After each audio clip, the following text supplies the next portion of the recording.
Hey folks, back again with another vlog. This is Gravity Falls, Season 1, Episode 15, The Deep End. This was another really good one. Again, I think I like when they have, multiple plot threads going. The show, I think those episodes where it was feeling kind of slumpy in the middle, one of the problems was that the episodes didn't necessarily have a lot going on. A lot of gags. Obviously, every episode is the same length. But they were filling the time with just gags rather than story, which is fine, makes for an entertaining episode, but it's a hard one to talk about. This one, thankfully, had several threads going on. The main one, obviously, being Mabel and the merman. That was a lot of fun, It's returning to the recurring thing of Mabel having these, encounters, relationships, whatever you want to call them, romantic entanglements with unusual creatures, as she lists out herself. I did like the joke about the vampires. That just kind of happened off screen. Especially because wasn't there a gag in an earlier episode about her, having that as a fantasy? So, kind of amusing that somewhere that happened and we just never saw it. Probably one of those episodes that was, focused on Dipper, and she had some kind of a vampire thing going on at the same time. So that's cute. But there was something kind of sweet about her and the merman. It was very young and awkward, but not in an embarrassing sort of way. Just kind of, innocent, I guess. And, they did the Free Willy gag that everyone is contractually required to do whenever there's any kind of sea creature in trouble. I'm honestly curious whether anyone has even, if anyone in the target audience has even watched that movie, because certainly it never felt like something that would stand the test of time. I suspect it's one of those things where kids have seen,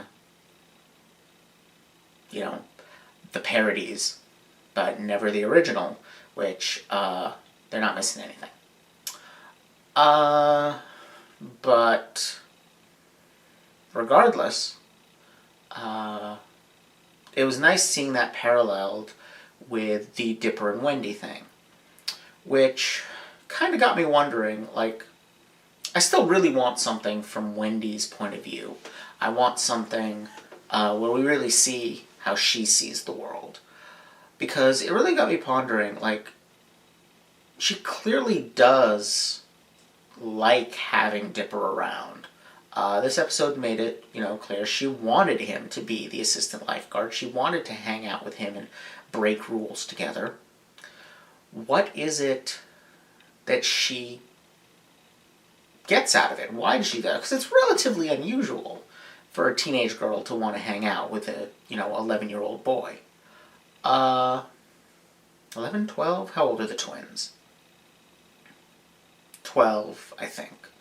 But it's unusual for them to want to hang out together. Or at least unusual for the teenage girl to want to hang out with a boy. But it kind of makes sense if you look at her with her teenage friends, which, is very much the grumpy kind of, sullen rebellion that is typical of fictional teens. Very much putting on a show of being uncaring and sophisticated and cool. And you know, like, look at how she is when she's with her boyfriend and with their friends. Like in the episode with the convenience store that was haunted. And you can see they're all trying very hard to be cool, but it's very performative, because of course it is, because they're teenagers. They're putting on a show of being untouched, uncaring, cool, detached. And with Dipper, she's laughing and playing pranks and, frankly, being a kid. And I've talked about this in regards to Dipper and how adolescence, is often characterized by this simultaneous wanting to be an adult and grow up really quickly and wanting adult freedoms and wanting to remain a child and be able to be taken care of and have fun and not have adult responsibilities. And, I mean, while the gulf between them seems large from their age, and is large for their age, the gulf between them, because what is Wendy, 15?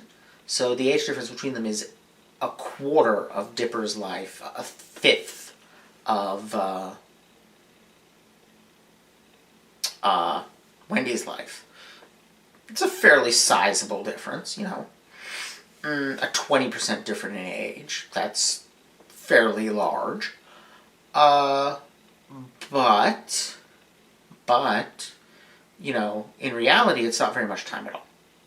Wendy is not that much older than Dipper in the sense that she's still in the same...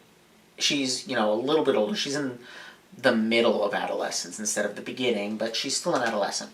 She's still got that same tension between wanting to be an adult, which,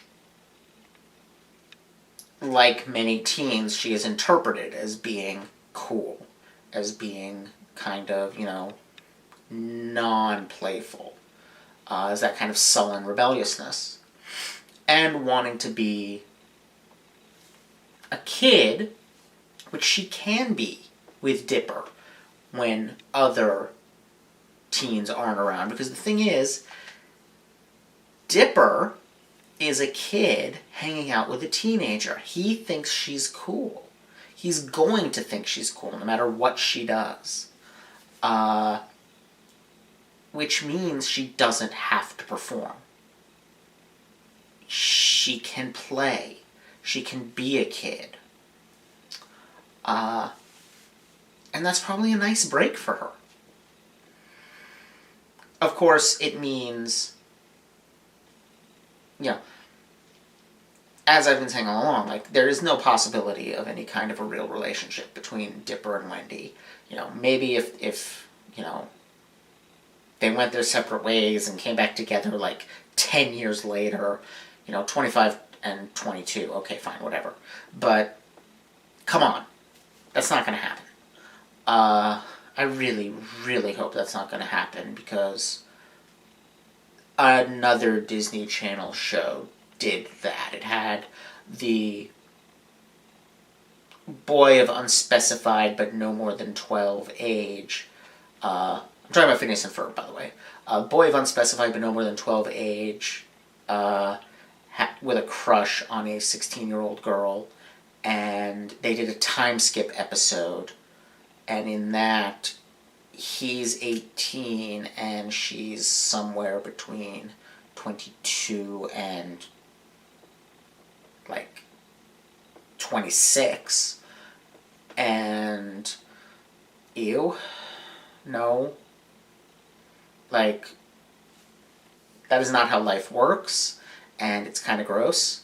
Don't do that, show. Don't do that, Gravity Falls. I do not want to see a Dipper Wendy future.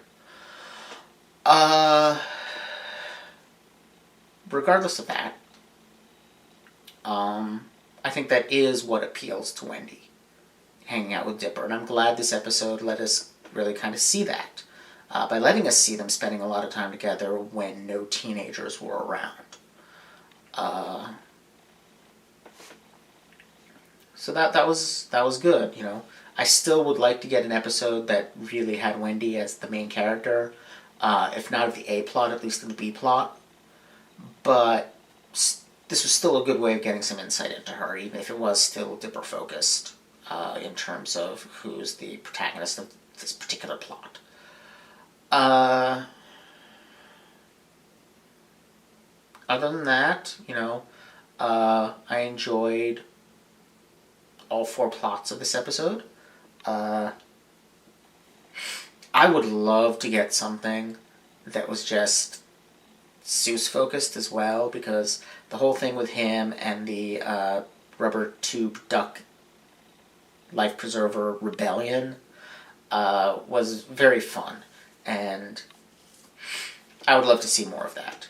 I also, you know, the Stan Gideon feud continues, which I really did not expect. Like, Gideon was gone for 8, 10 episodes, and now he's been in several recently. But I enjoy the feud between him and Stan. I enjoy this, you know, the absurdity of it, that it's a small child. Because Gideon is younger than Mabel and Dipper, isn't he? He's 10 or something, right? And here's this old man, and the two of them have this, you know, feud that's completely absurd. And they're both such great schemers, and, you know, it's like a chess game, but it's a chess game between, well, cartoon characters, and really cartoonish ones at that. You know, so you get Stan's ridiculous plan to spend 15 hours in the lawn chair so that he can get it. And,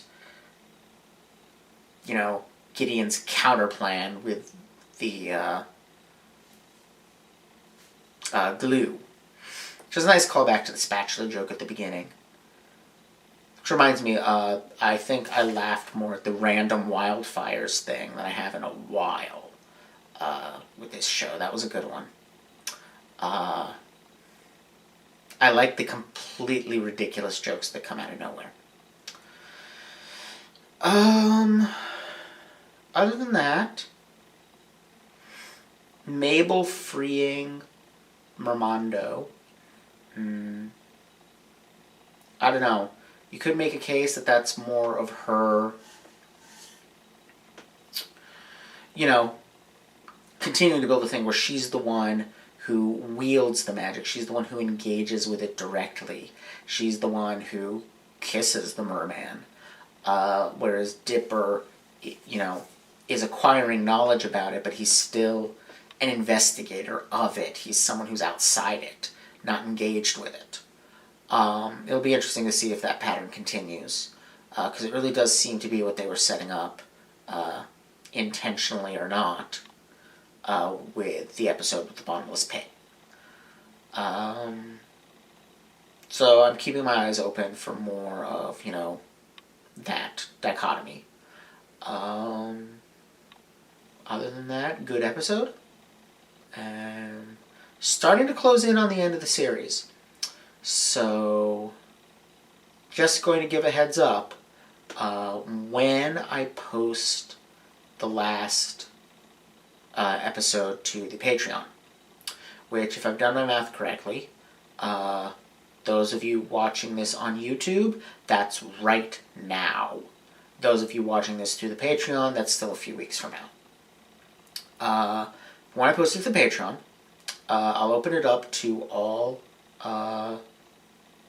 Patreon backers. The option to vote on what I'm going to watch next, because I do need to watch at least one more series before I can watch the next season of Steven Universe. And then probably after the next season of Steven Universe, I'll watch the second season of Gravity Falls, because I'm enjoying both those shows and I would like to continue with them.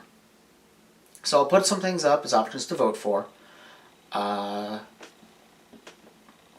Not really sure right now what those will be. Probably gonna make. I'm probably gonna put Wander Over Yonder and what's it called? Over the Garden Wall on that list because I still haven't watched either of those. But feel free, those of you on the Patreon, to make some suggestions in the comments to this video. Those of you who aren't getting this until YouTube, it's too late now, we're already voting. So whatever the list is, it's the list. But, yeah. So far, I've really enjoyed what you guys have chosen for me to watch. So, looking forward to whatever's up next. In the meantime, still got a few more episodes of Gravity Falls to do, and hopefully they'll keep up the quality of the last couple of episodes. Alright. Talk to y'all later. Bye.